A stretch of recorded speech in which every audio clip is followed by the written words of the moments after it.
Vamos lá. Posso pregar? Evangelho de João, capítulo 4.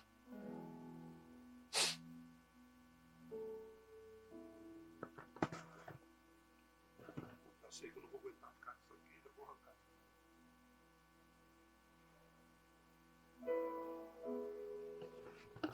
Evangelho de João 4. E eu vou no texto aonde ninguém vai. Todo mundo vai aonde todo mundo vai. Eu vou por outro lugar adorar. João 4, 29. Vamos lá no finzinho.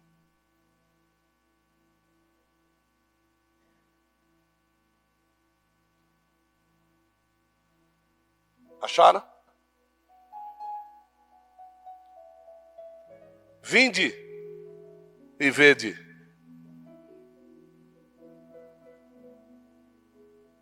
Um homem que me disse tudo quanto tenho feito. Só até aqui.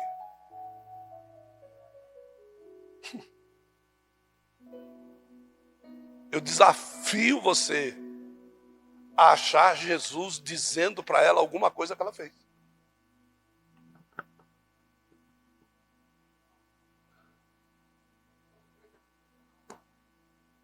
Não tem, Jesus não falou nada para ela. Jesus chamou ela para a realidade da vida. Mas o problema é que ela quis conversar com parábolas com Jesus e se lascou, irmão. Se lascou. A primeira coisa que eu tenho que dizer para você é que o horário que essa mulher ia buscar água não era o horário que todas as outras mulheres iam buscar água. Porque senão Jesus não teria encontrado só com ela ali. Jesus teria encontrado com muitas outras mulheres. Mas Jesus sabia que era necessário que ele fosse ali naquela hora. Porque existiria alguém ali que precisava ouvir algumas verdades da vida. Se tem uma coisa que nos atrapalha na nossa adoração, são os nossos vícios. Os nossos vícios dilaceram, destroem a nossa adoração. E Jesus chega para essa mulher e ele denuncia para ela que ela é uma viciada. Ele denuncia claramente. E essa mulher chega ao ponto de dizer para Jesus assim: o meu vício é como se fosse um poço que não tem profundidade. Eu não consigo sair desta vida que eu tenho, Senhor. E tudo isso você vai entender. Conforme eu for contando a história da revelação, você vai entender. Caramba, então é isso? É isso. E ela chega para Jesus e diz assim: olha, o Senhor não tem balde de corda suficiente para buscar água no fundo do meu poço. O Senhor não tem. Aí Jesus diz para ela assim: se você soubesse, ei, que bédia. Se você soubesse quem fala contigo, você não só deixaria de vir a esse poço para se viciar, mas você beberia da água que eu tenho para te dar. É como se Jesus dissesse para ela assim: eu não sou louco de entrar nesse poço com você. Porque seria uma queda tão grande que eu, Jesus, não conseguiria levantar. Essa mulher, ela era uma viciada em sexo.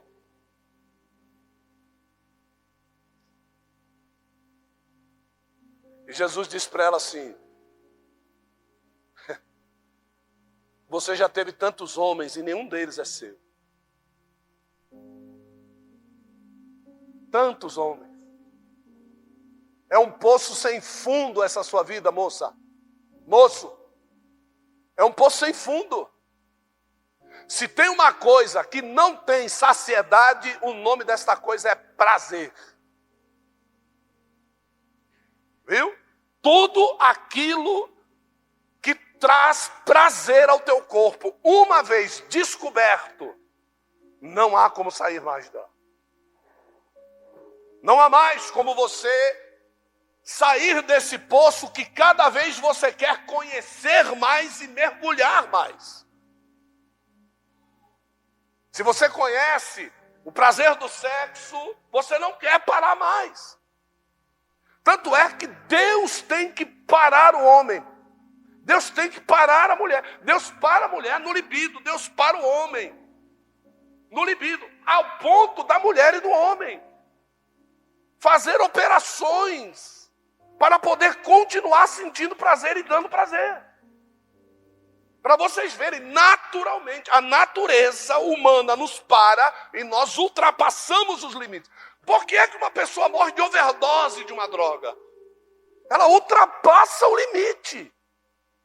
Por que é que a gente começa com cigarro, vai para a maconha, depois vai para o buraco profundo do crack? É porque esse prazer é maior. E eu quero mais. E Jesus encontra com essa mulher, ali naquele lugar, e ele começa a identificá-la, e ela tem desculpas para isso. Ela diz assim, meu pai, a gente, os meus parentes, os meus avós adoravam nesse monte. Jesus fala, eu sei que eles adoravam. Eles vinham adorar Mamon aqui. Eu sei bem que eles vinham aqui. E cada um de nós tem uma forma de adorar em consonância, em paralelo com o vício que nós alimentamos. E nós achamos que Deus ele vai dividir o altar conosco. Nós achamos, nós temos uma concepção de ideia. Só que Jesus está mudando essa vertente. Jesus ele está dizendo assim, olha, eu tenho a água e você vem com o seu cântaro buscar água. O que é o cântaro? É aquele prazer anunciado pelo corpo. O corpo começa a pedir. Eu vou com o meu cântaro do prazer e do desejo e vou até a fonte. Lá na fonte que vai saciar o meu prazer, eu derramo aquilo no meu cântaro e volto para minha casa. E lá eu vou me saciar, longe da presença de todos. É o cântaro. Só que o mais interessante é que depois que ela entende tudo, depois que ela diz assim, ela joga verde. Repete comigo e diga assim, ela joga verde. Ela não colheu maduro, ela colheu a eternidade com Deus. Porque jogar verde e colher maduro, esse negócio é do vício. Com Deus ninguém joga verde e colhe maduro, não. Com Deus ninguém joga verde, com Deus se joga semente. E ela então vai até aquele lugar, e lá naquele lugar ela encontra com Jesus sentado ao lado da fonte. Jesus era expert em se colocar nessas posições. Quando trouxeram a mulher que foi pega no ato do adultério, trouxeram e colocaram ela do lado de Jesus, Jesus já foi logo para a mesma posição, ajoelhou do lado da área sexual da mulher que tinha sido pega no ato do adultério. Se você precisar ser trazido, Deus vai permitir que você seja trazido. É melhor que você se apresente. É melhor que você confesse, essa é a palavra. Porque senão, você vai viver a sua vida achando que você está adorando. E a mulher diz assim, eu e os meus parentes distantes do passado vínhamos aqui para adorar. E Jesus, você está vindo aqui para adorar. Você quer me dizer que esse lugar aqui é o teu lugar de adoração? Aí o Senhor diz assim para ela, Deus está buscando adoradores que adorem em espírito e adorem em verdade. É como se Jesus olhasse bem para a cara dela e dissesse assim: está querendo me enganar. Você está querendo me enganar com essa meia dúzia de lágrimas caídas só no olho. E o pior é quando a lágrima cai do lado do olho da razão. E você não está nem sabendo o que está acontecendo.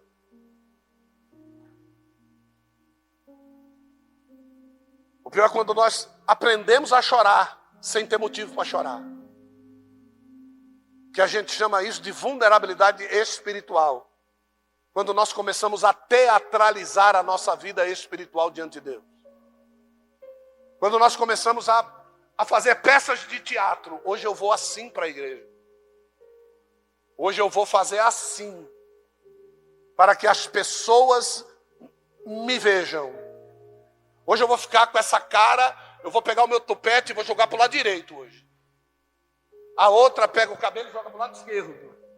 A outra pega a perninha e cruza e traz assim o pezinho e põe por detrás da perna, que é para poder fazer aquele charme. Não, Jesus não trabalha com isso. Jesus, ele disse assim: olha, se você quiser continuar bebendo da tua água, você bebe. Eu tenho algo que vai te libertar desta prostituição. Eu tenho algo que vai te libertar desse vício da cocaína. Eu tenho algo que vai te libertar desse negócio dos nudes que você fica mandando pelo celular. Eu quero te libertar dessa mentira do inferno que você vive contando por aí, dizendo para as pessoas que precisam e não está precisando de nada. Eu vou te libertar, eu vou te tirar desse buraco que você mesmo entrou, com as suas pernas, com a sua mente, com a sua atitude, mas mesmo assim, eu vou passar por cima de todas as tuas ações, e se você beber da água que eu tenho para te dar, você nunca mais vai ter sede.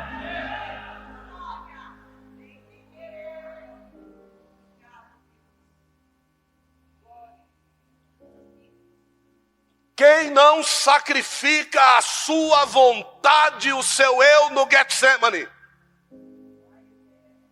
não pode considerar válido o seu sacrifício no Gólgota.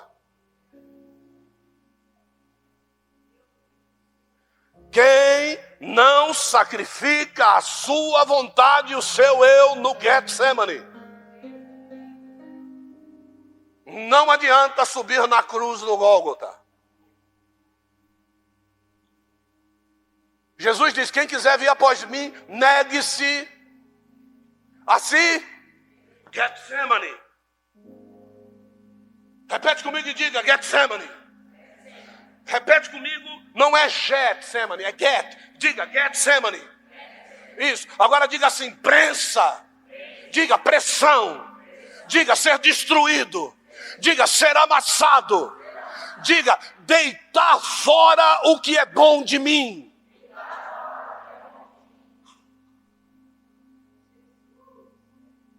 Você não derrama no Getsemane o que não presta.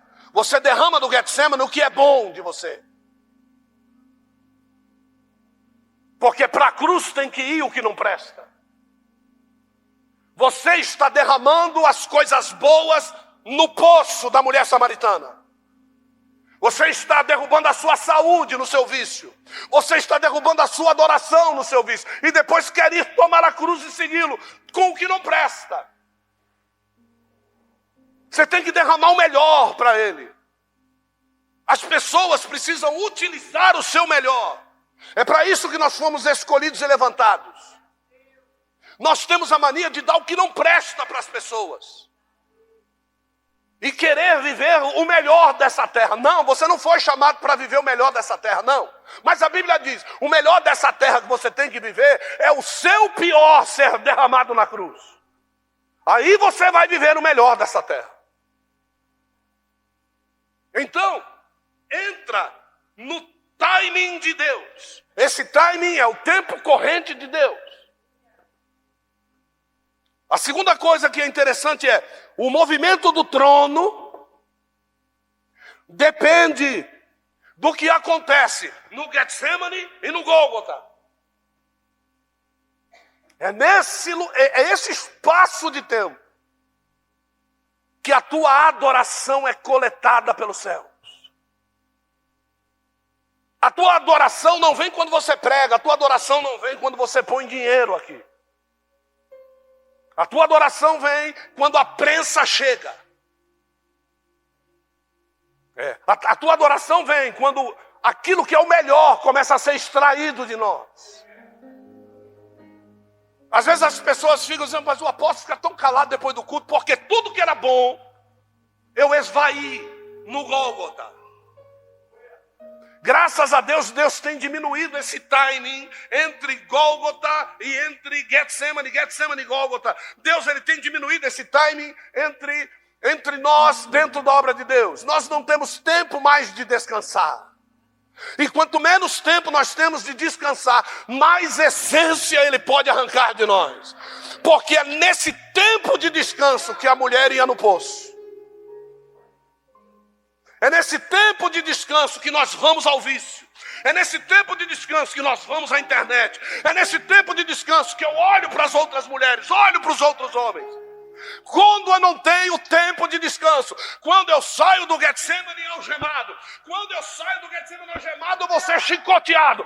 Quando eu vou ser chicoteado, eu vou ser julgado. Quando eu vou ser julgado, eu sou levantado e morro. Não há tempo, é só essência, é só água e sangue que podem fluir da vida de um verdadeiro adorador.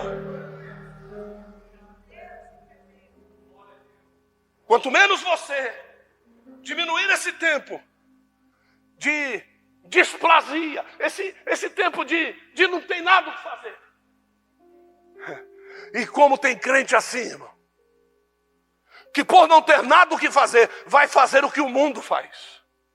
Por não ter nada o que fazer, entre o Getsemane e o Gólgota. Vamos nos parar nesse lugar aqui. Então você vai fazer o que o mundo faz. Você vai dizer o que o mundo diz. Você vai se vestir como o mundo se veste. Você vai se divertir onde o mundo se diverte. E aí você diz, as pessoas não gostam de mim. As pessoas não se aproximam de mim. Aí você diz assim, eu não tenho tempo. Porque o tempo cronometrado de Deus entre o Getsemane e o Gólgota, Jesus usou esse tempo todo. Ele não deixou nada para trás. E entre um e outro julgamento, respeitando o horário de um dos seus juízes acordar de manhã, nós vimos por onde Jesus passou, já todo dilacerado, amarraram as suas mãos e desceram ele numa cisterna. Um buraco que só dá para descer rasgando a carne.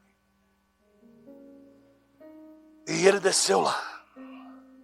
Um lugar frio, gélido. Um lugar cheio de ratos, porque aquele lugar não guardava mais água. Cheio de morcegos, cheio de sanguessugas. Até no momento de descanso, ele nos mostrou que ele tem condição de descer no fundo do poço. Ele desceu lá. Você não pode dizer que ele não desceu. O que ele estava dizendo para a mulher é verdade.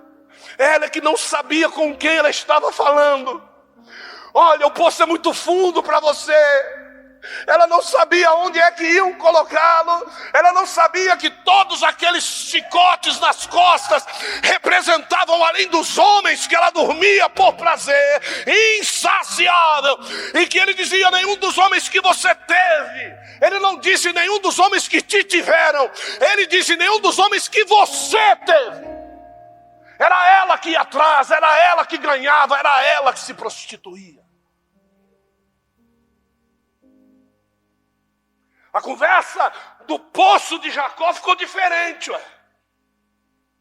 Ficou totalmente diferente, porque eu vou passando pelas palavras E eu não entendo bem. Pois é, Jesus te trouxe para casa e para a mesa do conhecimento hoje.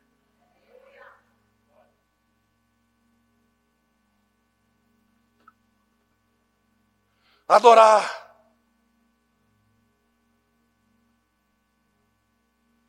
é tornar-se como o incenso.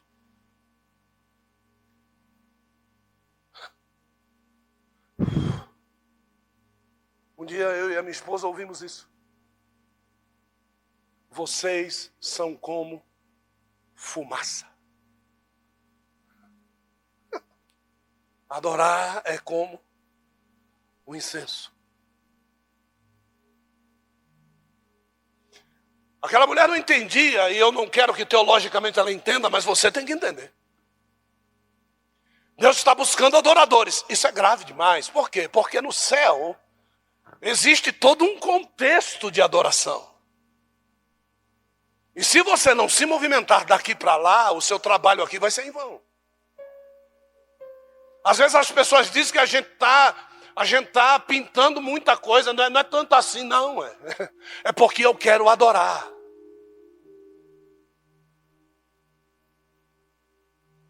A segunda coisa mais importante na plataforma é o altar de ouro. O primeiro lugar é o trono, onde Deus se assenta.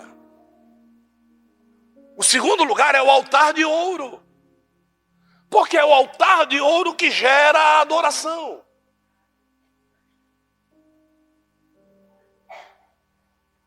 Só que Jesus, ele está dizendo algo ali, Camargo, Leocádio, que aquela mulher não vai entender. Então, quando eu vou ter uma mudança de direção na minha empresa, eu começo a contratar funcionários para a mudança da empresa. A mulher não está ligada, Edilene, não está ligada que vai haver uma mudança na empresa. Então ele está dizendo assim, mulher, Deus está buscando adoradores que o adorem em espírito. Ele está aqui. Em espírito e em verdade. Porque dentro em breve ele vai precisar funcionar o altar. É com a adoração da terra. Porque a direção do Espírito, o Espírito de Deus vai sair do meio dos 4 querubins e será derramado na terra. E não vai ter quem direcione o trono. Eu e você não adoramos por motivo alheio. Nós estamos trazendo a cidade para baixo, para que ela chegue no ponto de arrebatar a igreja. É por isso que Deus está buscando adoradores. É um contexto completamente diferente do que você já ouviu na sua vida. Deus não está buscando cantores. Deus não está buscando afinação e banda. Deus está buscando pessoas que quando o trono se mexa, Deus confie naquilo que está acontecendo.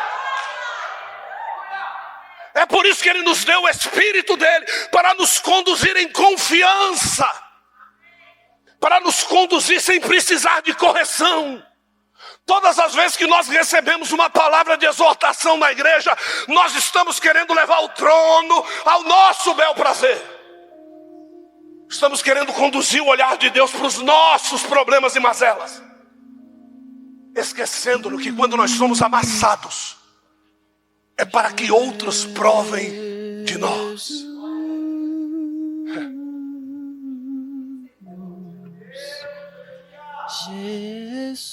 Quando você adora, é para que outros provem de você, não da sua música, não da sua voz, não da sintonia. As pessoas estão provando do seu azeite. É por isso que ele diz que nós não devemos pegar uma lamparina acesa e botar debaixo da cama. Ninguém vai aproveitar da luz. Quando ele acende a tua lamparina, é para iluminar o lugar onde você está. Não sei se você já percebeu que quando você acende uma lamparina, ao redor da lamparina fica uma escuridão, mas a casa toda se ilumina com ela. Quando nós estamos nos esvaindo em fogo para iluminar a vida das pessoas, parece que nós estamos em meio a trevas, e estamos, porque Deus, Ele sai de lá e nos guarda para manter-nos acesos para a glória do nome dEle. Ele nos guarda. É por isso que ele diz: porventura não pode fazer Deus dos seus ministros labaredas de fogo. Pode, mas ele não está falando de nós. Ele está falando dos anjos que são enviados a respeito da igreja. Porque esses espíritos, quando entram na estratosfera, eles entram como verdadeiras chamas de fogo. Às vezes nós vemos coisas brilhando no céu e lá vem os caras extraterrestres. São anjos que estão sendo enviados a favor daqueles que hão de herdar a salvação.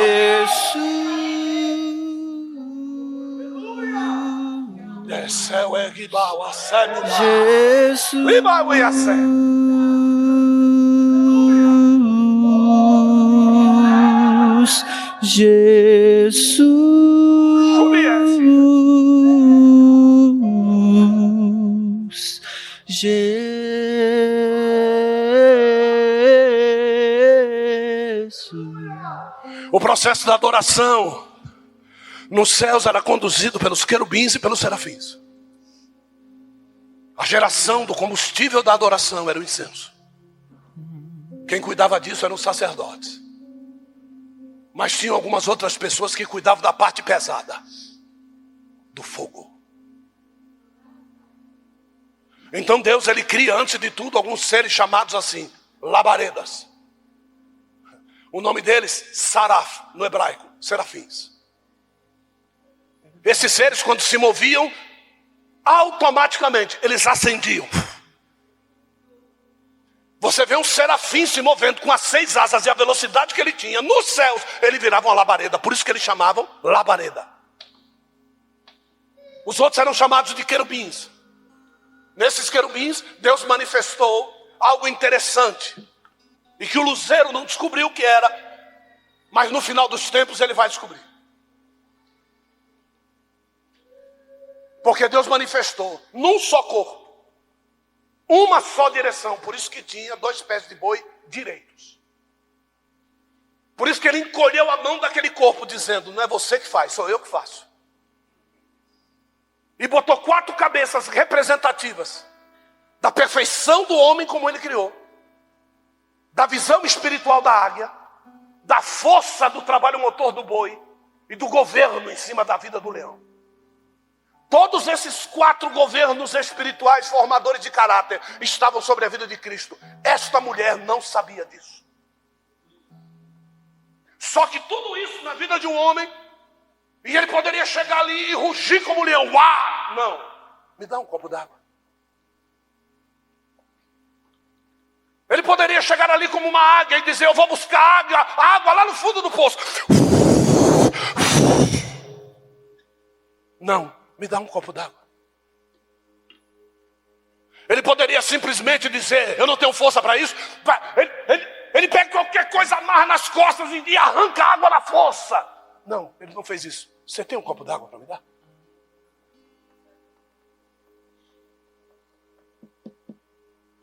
Porque o mais interessante de tudo é o seguinte: Maria, quando gerou Jesus. Maria não gerou o Cristo.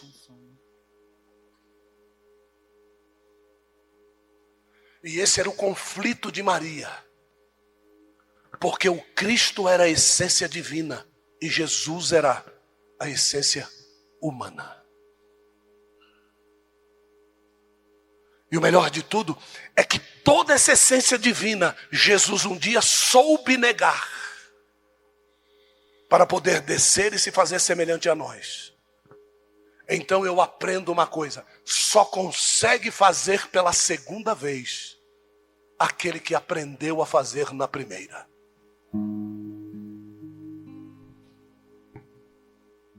Por isso que no Getsemane, sendo Deus e podendo bater o pé e botar todo mundo para correr, Ele olha para todo mundo e diz assim: sou eu.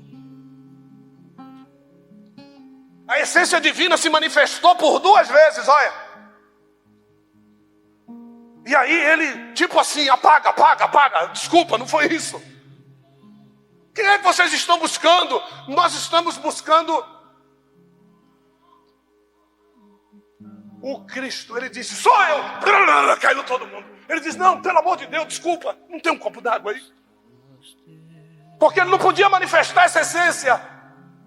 E os soldados caem a primeira, caem a segunda, na terceira ele deixa de perguntar e diz: me leva logo, mas senão nós vamos ficar nessa brincadeira de levanta a pedra e cai pedra. Porque aquilo era a essência divina se manifestando. Algumas pessoas entenderam como é que se relaciona com essa essência. Se relacionar com Cristo, tem uma igreja que sabe bem fazer, passa na frente da igreja e faz assim. Esse é o relacionamento com o Jesus, o humano. Mas o relacionamento com o divino, ele não pode ser feito com gestos aparentes, ele tem que ser feito com a tua própria vida. Porque do mesmo jeito que a essência entregou a vida, você só consegue render louvor entregando a sua vida em adoração. Mas algumas pessoas entenderam esse relacionamento. Zaqueu entendeu esse relacionamento. Zaqueu estava no lugar seguro. Repete para mim, diga assim: no lugar seguro. E aí Zaqueu aprende que ele tem que descer de lá. Que ter convivência com Cristo é viver em insegurança. Oi, aprender, viver com Jesus é viver no meio de quem quer te apedrejar, sabia? É viver no meio de quem você roubou, entendeu? Olha só o que é que ele diz: se eu roubei ou defraudei, eu vou devolver. É sinal de que ele tinha feito. Então, para ele descer daquele lugar, fora do lugar da coletoria, é estar pedindo para apanhar. Mas quem entende o relacionamento com Cristo sabe que toda dor que você pode ter em apanhar por ele, ele já sentiu por você. Então nada do que nós venhamos a sofrer será maior do que aquilo que ele já. Tem pessoas que entenderam isso. A mulher do fluxo de sangue entendeu isso. Já tinha estancado a hemorragia, mas agora ela precisava da vergonha. Quem foi que me tocou? Ah, Senhor, fui eu. Relacionamento com Cristo não é de costa virada. Relacionamento com Cristo é de cara na cara. Nós temos que aprender que nós não podemos nos esconder atrás daquilo que nós somos. Ele é a rocha de Meribá. Aquela mesma rocha que Saul vira as costas para ela e para não achar que é pouco, vai e defeca na frente dela. Mas do outro lado da rocha estava lá Davi, escondido atrás dela. É o mesmo Cristo, só que você decide o que você faz. Se você vira as costas, se você defeca para o que ele está fazendo, ou se você simplesmente, diante de todas as dificuldades, resolve se abaixar sendo rei. E se esconder debaixo da sua sombra, porque bem-aventurado é o varão que não anda segundo o conselho dos ímpios, não se assenta na mesa com escarnecedores, mas bem-aventurado é aquele que descansa na sombra do Onipotente. Essa mulher, ela está peitando Jesus, até que Jesus começa a mostrar a subserviência de ser filho de um único pai.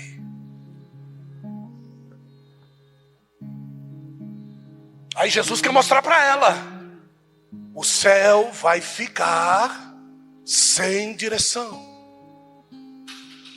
E nós precisamos de geradores de pedras e direcionamentos espirituais para o trono. Porque até hoje o trono só soube se mover para Israel.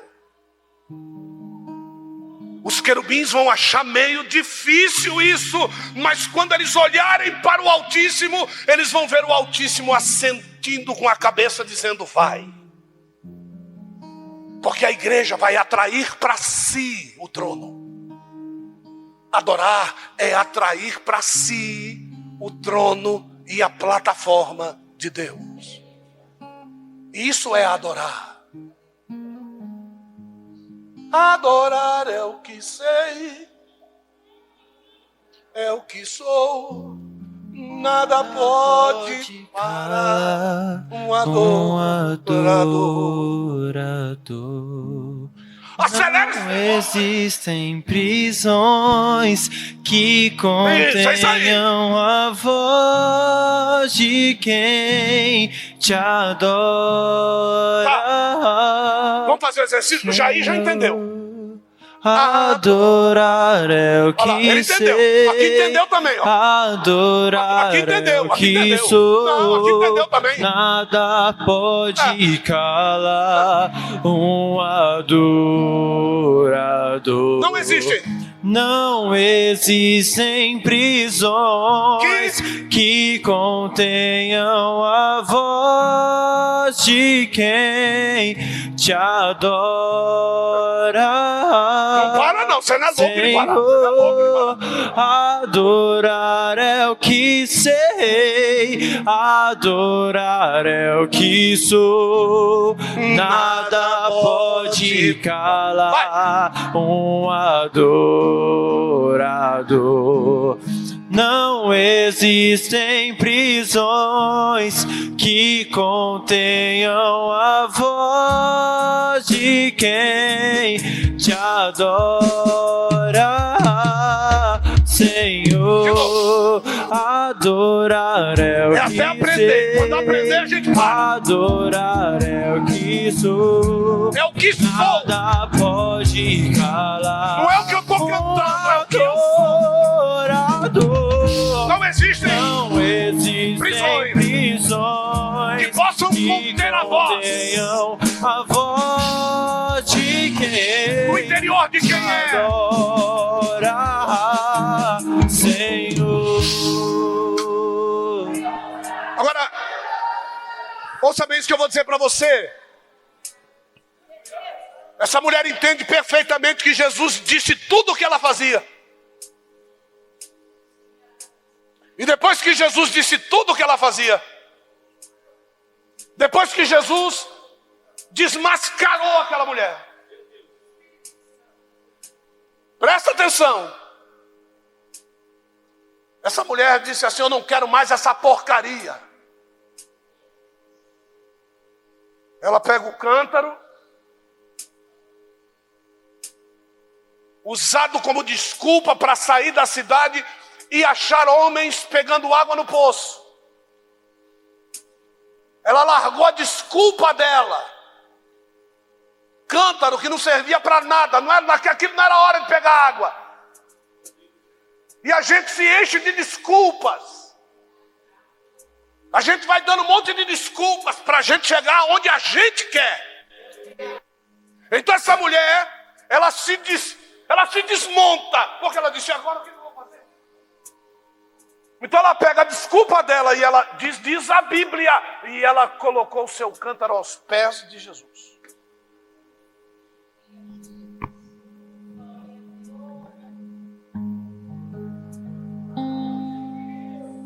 Quando ela colocou o cântaro aos pés de Jesus, e a mulher deixou o seu cântaro aos pés de Cristo, de Jesus, e foi à cidade, não mais com os homens para se prostituir, ou não mais para buscar homens, mas ela foi à cidade anunciar a todos os homens. Ela não foi falar com mulheres. As mulheres detestavam aquela mulher. Por quê? Porque às vezes ela estava tomando o quê? Maridos de outras pessoas. Então ela vai anunciar aos homens. Quando ela chega na cidade, o que acontece? Os homens já rodeiam ela. Quando o viciado chega na biqueira, os aviãozinhos já opa. Vem buscar o que, meu mano? Eles já te conhecem, eles são que nem urubu em si.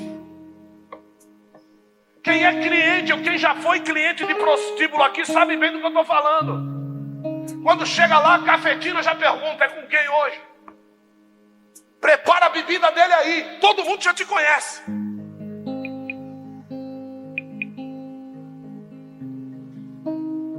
Aí o que acontece? Quando os homens chegam perto dela, diz assim: peraí, vinde e vede. Meu Deus, vinde e vede. Um homem que me disse tudo quanto tenho feito. Aí os homens disseram: meu Deus, então esse homem falou de mim, porque eu dormi com ela. Eu sou um daqueles que ela pegou e que não é dela. Venham conhecer esse homem que disse tudo que eu tenho feito, mas não me usou. Que disse tudo. Deus não quer te usar para usufruir de você o que você tem. O que você tem não interessa para Deus. Porque uma das primeiras coisas que vai acontecer: ou você vai passar tudo que você tem no nome de Deus, ou você vai perder tudo que você tem para Deus dar aquilo que é dele para você cuidar. É uma das coisas que vai acontecer. Não me pergunta qual, você decide o que você quer. E ela diz assim: não será este porventura o Cristo?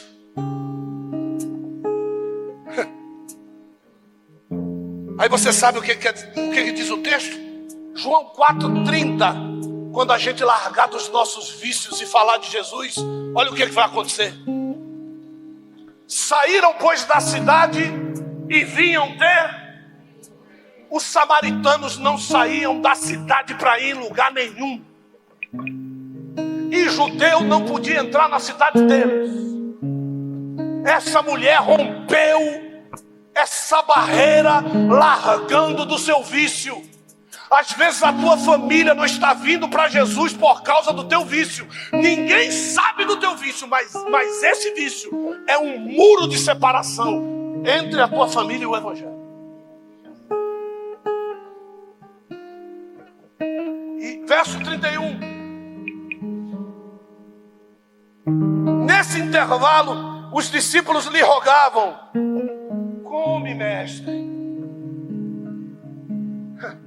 Rabi, come. Aí, próximo verso. Ele, porém, respondeu: uma comida tenho para comer, e vocês não conhecem essa comida. Próximo. Então os discípulos disseram: acaso alguém lhe trouxe comida para comer?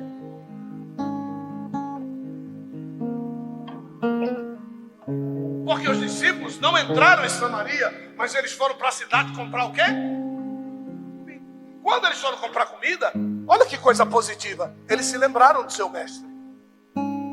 E eles trouxeram um frango assado, uns pedacinhos de pão. E chegaram lá, a mulher tinha se ido. Alguns deles viram Jesus conversando, porque os discípulos andavam de 2 em 2 sempre. E mantinham um determinado distanciamento justamente por causa da segurança e da perseguição. Então os que iam na frente tinham visto Jesus conversando com a mulher e perguntaram para ele: o que você está falando com ela? Que papo você está trocando com ela? Os outros chegaram e disseram: Rabi, come. E aí Jesus, próximo verso, presta atenção nisso, por favor. Olha só: a minha comida é fazer a vontade daquele que me pediu, e completar a sua. Se nós somos pequenos cristos, qual deveria ser a nossa comida? Agora, vai comigo, por favor. Verso 35. Não dizei vós ainda que há 4 meses até que venha a ceifa? Você está olhando para a terra nesse momento, e alguns de vocês até já consultaram para saber se o Bolsonaro está na frente. Você não sabe em que tempo você está. Vocês estão dizendo que a ceifa é daqui 4 meses? Jesus disse: levantai, próximo verso, os vossos olhos e vede os campos que estão o quê? Para a... Vocês conseguem imaginar o que foi que aconteceu ali? Você consegue, Marquinhos? Consegue, amado? Os campos só iriam ficar bom para a ceifa dali 4 meses. Mas quando Jesus se manifestou à mulher, o que foi que ele fez? Acelerou o processo da ceifa. Então os discípulos, quando chegaram, os campos não estavam prontos para a ceifa. Quando Jesus conversou com a mulher, os campos se tornaram próximos da ceifa. Agora eu quero perguntar uma coisa para você. Quem é essa mulher?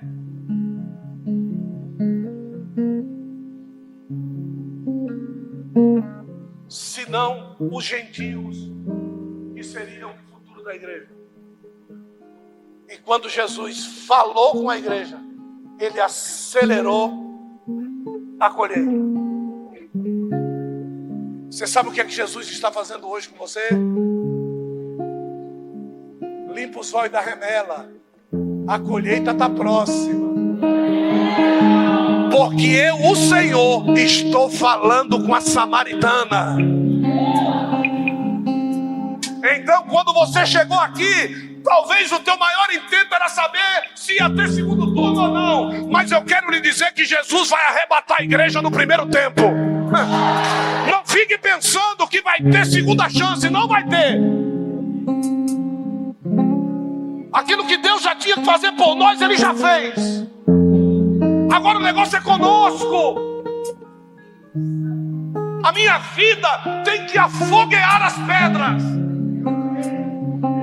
Não é minha obra, não é meu dízimo, não é nada disso. Porque Ele mesmo disse, vocês vão ter pobres com vocês a vida toda. E no céu, entre grandes e pequenos, foram distribuídos os galardões. Então, vai ter pobre no céu, com um galardão maior do que milionário que vai subir. Deus entregou na sua mão 7,5 bilhões de pessoas no dia 1º de janeiro desse ano. Já são 8. E eu quero perguntar para você nesse ano, de 10 meses corridos, quantas almas você ganhou para Jesus? Meu Deus, estou lascado. Está lascado. Você não ganha e não investe em quem ganha. Te dão oportunidade de aquisição de conhecimento e você não consegue negar 2 pizzas no final do mês. Acontecem os eventos dentro da igreja, você não participa. Igrejas sedentas da palavra. A minha esposa tem acompanhado isso por onde a gente tem andado. Ela tem ouvido os áudios de quando nós retornamos das igrejas, o que é que as igrejas falam. Do que eles estão precisando. E você está aí com o busto desse tamanho, cheio, obeso espiritual. Como eu fico feliz quando eu vejo um jovem daquele lá atrás, recebendo uma revelação da palavra, levanta a mão para ele e diz, meu Deus, o que é isso aí? Porque vocês estão cheios. Como eu queria ter uma igreja cheia de pessoas assim, que se alegrassem com a revelação, que se derramassem, que pulassem, jogassem a cadeira. Mas vocês estão obesos. Você não tem mais nada o que aprender, né? Jesus ainda vai mostrar para você que você não sabe nada. Porque um dia ele disse que o conhecimento dele era como se fosse trapo de imundícia. Eu estou falando de Paulo, o escritor de 80% do Novo Testamento. E ele diz, o que eu conheço é como trapo de imundícia, comparado com a revelação que eu tive quando eu fiquei cego no caminho de Damasco. Quando eu penso nele, eu esmurro o meu corpo para trazer a servidão de um verdadeiro servo de Deus. Porque ele sabe que o conhecimento que ele tem não reduz a condição de escravo. E depois Deus tem a necessidade de meter um espinho na carne dele para colocar a soberba para baixo. Porque ele sabia demais. E às vezes tocar nas pessoas. Estende essa mão, pelo amor de Deus. Tocar nas pessoas, às vezes, vai te contaminar. Por isso que de vez em quando eu vou cumprimentar uma pessoa, né, como é que eu faço? Para mim não deixar a minha unção embora. E as pessoas não entendem o que eu estou falando. O que Deus está querendo dizer nesse primeiro dia, desse culto de adoração, é o seguinte, cara, desce do pedestal, meu irmão.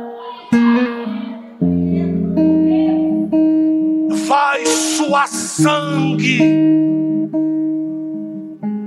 Deixa a prensa amassar mesmo. E se der para o bico sair fora da pedra, diz, tem mais uma forcinha para botar aí. Para que ele possa extrair o melhor de você todo culto. Às vezes eu fico preocupado, sabe com o quê? Pergunta para mim o quê?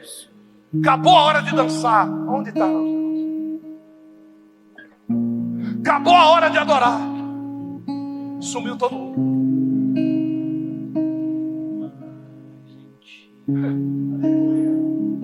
É isso que eu fico pensando às vezes. Se a adoração sou eu, quando olhar para cá, eu tenho que ver quem?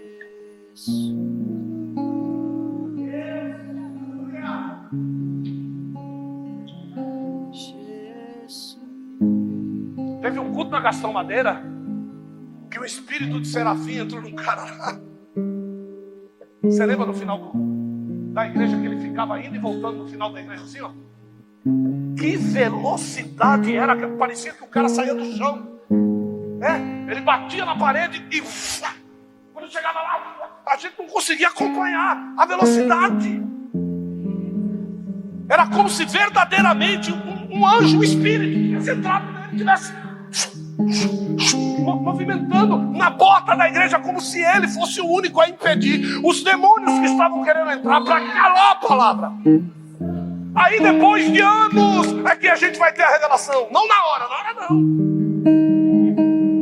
Passam alguns meses, entra um tal de Chico Rei, um espírito maligno, com a garrafa de cachaça debaixo do braço, paralisa os diáconos na porta, ficaram duros assim. O cara entrou com a garrafa de cachaça, veio pelo corredor do meio, andando, olhando para um lado e para o outro, com aquela cara de endemoniado, e eu pregando. Uma mãe de santo tinha se convertido a Jesus fazia uns 3 semanas, 4 semanas, estava sentada no meio das irmãs. Quando ele passa por ela, olha para a cara dela e diz assim, tá aí, né? E ela disse para ela, estou aqui no nome do Senhor Jesus Cristo.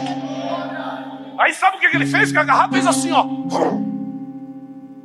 A mulher repreendeu, recém-convertida, a mãe de santo repreendeu o diabo, e tem gente que sai abraçado com ele. Ele veio na frente, ficou rodando na frente assim, ó. Deu uma volta, deu 2, chegou na frente do altar, esticou a mão para mim. E o Espírito de Deus disse, falou, pega na mão dele. Peguei na mão dele, apertei a mão dele, ele disse assim, homem forte, boa palavra, mas aqui eu não posso ficar. Virou as costas, saiu. Quando ele saiu lá na calçada dos diáconos, acordou. Oi? Quer dizer então que ele pode estar aqui? Pode. Opa. Ele está ouvindo tudinho que você está ouvindo e vai te cobrar naquilo que você ouviu. Mas Deus permite, por você que entrou com ele. A Bíblia diz que ele está em todo lugar através da sua tríade demoníaca. Em tudo quanto é lugar tem demônio por aí. Mas aqui ele não pode manifestar. A não ser que eu mande ele dar um grito e se manifestar. Mas como é que você ficaria envergonhado, hein? Jesus não veio para envergonhar ninguém. Eu vim para que tenham vida. E vida em abundância. Viu? E você sabe bem quais são os seus pensamentos, viu, moça? Você sabe bem que você tem ministério, você tem tudo, também afastada. Você não está afastada, você está no inferno.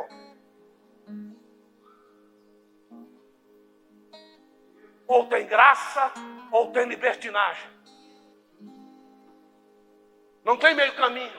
Graça, libertinagem, não. Ou é Satanás ou é Deus. E hoje é dia de você se tornar um adorador.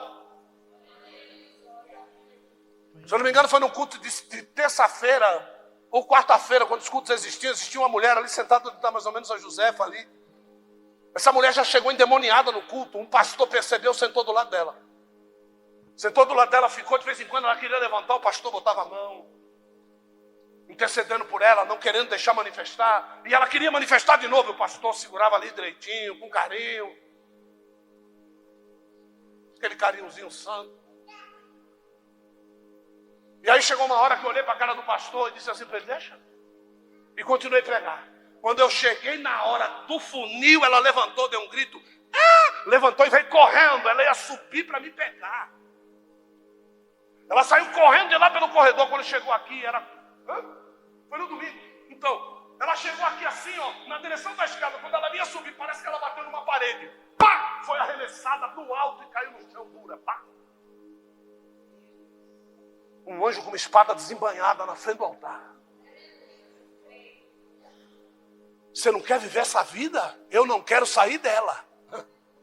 Não, eu não largo isso por nada nesse mundo. Pelo amor de Deus.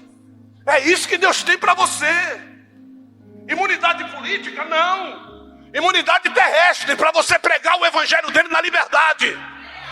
Viu? Para você entrar no meio de principados e potestades e ordenar a derrocada do diabo e ele dizer, com esse eu não posso, eu vou sair daqui. É isso que Deus tem para a tua vida. Acabar com essa vida difícil na masturbação, na prostituição, no cigarro escondido. É isso que Deus quer acabar, na bebida escondida. Dizendo que bebe porque isso é social nada, rapaz. Nós somos cristãos. Nós somos a igreja do arrebatamento. Venha nesse seminário para você ver como sofrer menos. Na hora do toque da trombeta.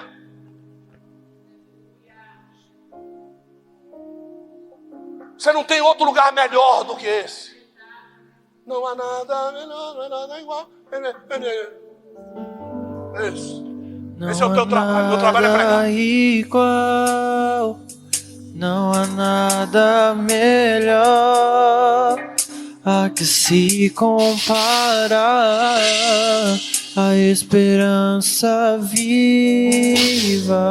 Quem é essa esperança viva? Tua presença.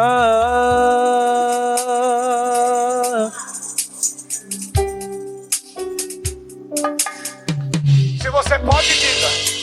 Eu provei e vi o mais doce amor que liberta o meu ser e a vergonha desfaz. Esse hino é um hino que aquela mulher na beira do poço poderia ter louvado tranquilamente. Tua presença. Diga de novo, eu provei e vi. Olha o hino da mulher na beira do poço. Presta atenção, ó. Eu provei e vi o mais doce amor que liberta o meu ser. E o quê? E a vergonha desfaz. Tá maluco, tá maluco. Tua presença.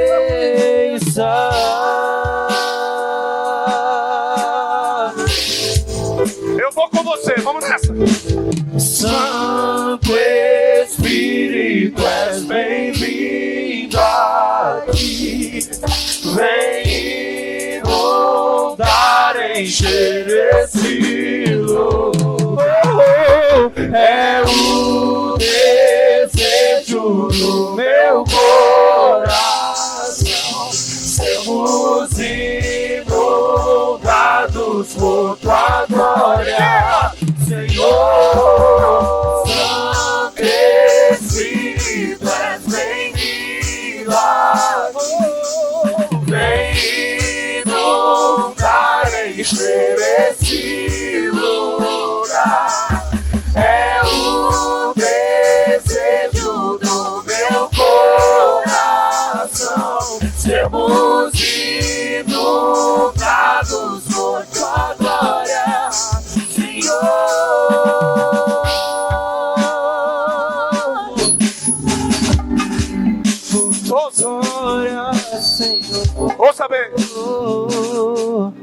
Quando Adão é formado do pó, Deus o gera na perfeição do Filho, que antes não era filho, antes era verbo. O corpo ao qual uma imagem foi feita, porque Deus não tinha imagem, Deus só tinha semelhança. Então Deus gera Adão nessa perfeição de corpo. Aí vem o pecado e desfigura o corpo. Então não fique pensando que você é belo diante dos olhos de Deus. Você é uma criação perfeita desfigurada diante de Deus. Uma criação que se tornou asquerosa cada vez mais quando você mergulha nos vícios do seu prazer. Se tem algo que desfigura o homem, é algo que o cativa, o lugar dele está sendo cativado na presença de Deus. Essa mulher entendeu que por mais necessidade que ela tivesse, aquele vício somente a afastava do poder de adorar. E o monte que ela adorava, quando ela chegava lá, ela tinha um poço, mas ela não tinha um altar. Do que adianta ter um poço que alimenta o meu desejo, mas não ter um altar para adorar aquele que merece a minha adoração?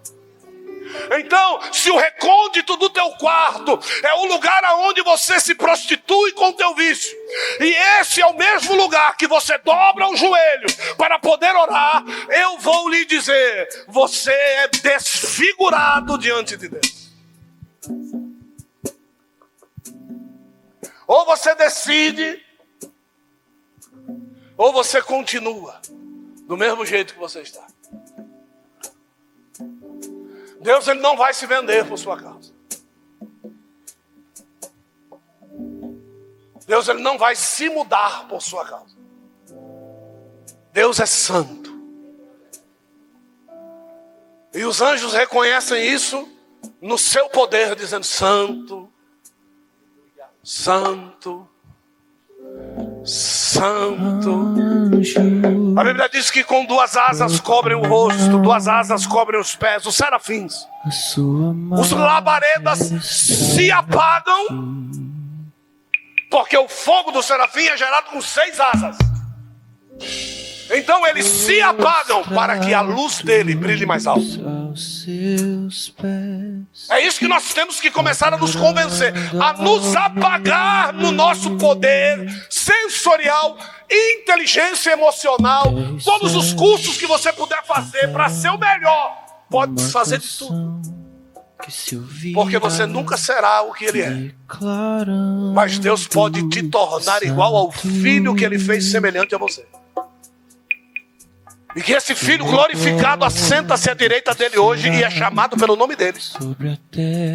E é esse Filho que vai vir te buscar como alguém preparado pelos 5 ministérios que ele deixou para a edificação da perfeição do corpo, para que nós deixemos de ser meninos inconstantes, levados de um lado para outro pela roda de falsas doutrinas.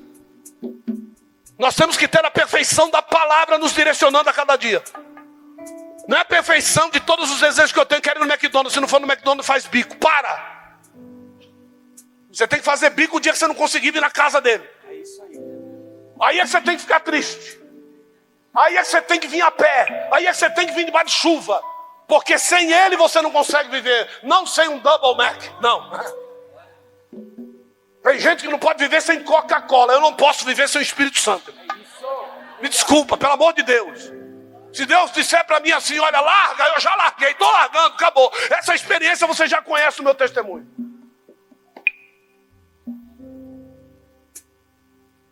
E a cada dia ele me desafia, vou pedir, o senhor está atrasado.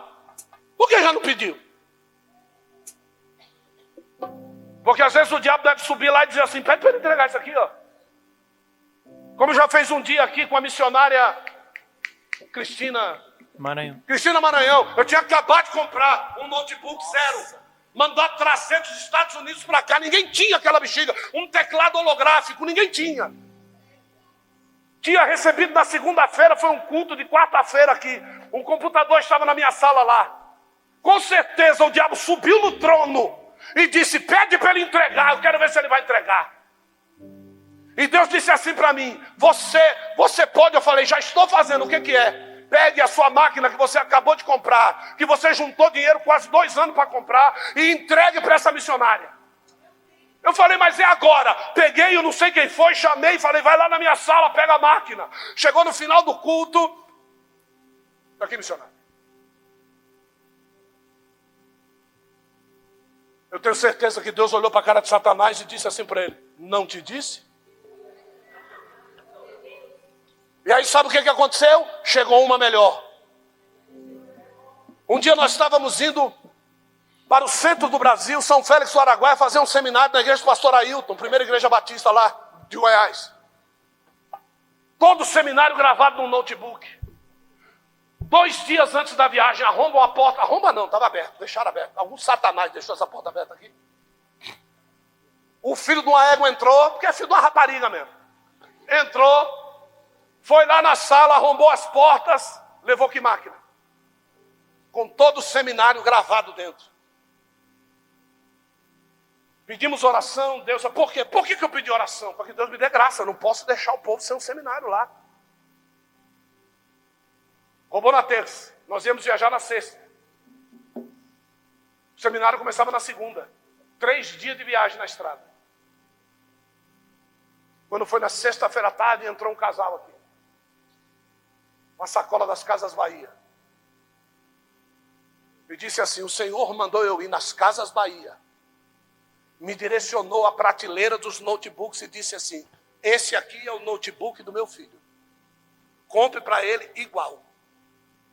Ele foi e comprou, ele trouxe, ele falou assim, ó, do mesmo jeito que Deus permitiu que fosse levado e a tua fé não se esmoreceu por isso, Deus mandou ele entregar. Abra o mesmo notebook.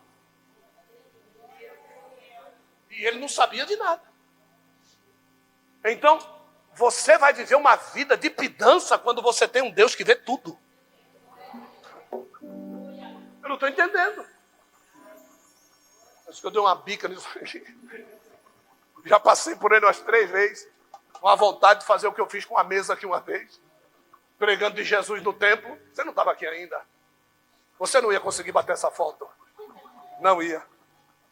Mandei armar a mesa de Jesus aqui. Aí dele uma pica, foi bater lá na segunda fileira, o que Jesus fez com os cambistas dentro do templo. Quando ele virou a mesa. Jesus quer fazer assim com o teu pecado hoje. Glória a Deus. E quem quiser vir trazer o traseirão para me poder dar uma bica, eu quero ser o progenitor da tua bênção. Olha que eu bato forte, hein, irmão? Certo? Agora, se você não quiser provar do pé do apóstolo, segura na mão de Deus. E vai. Viu? E a última coisa que eu tenho para dizer que eu anotei aqui é o seguinte. Incenso suave é fabricado com a leveza da alma e a potência do espírito.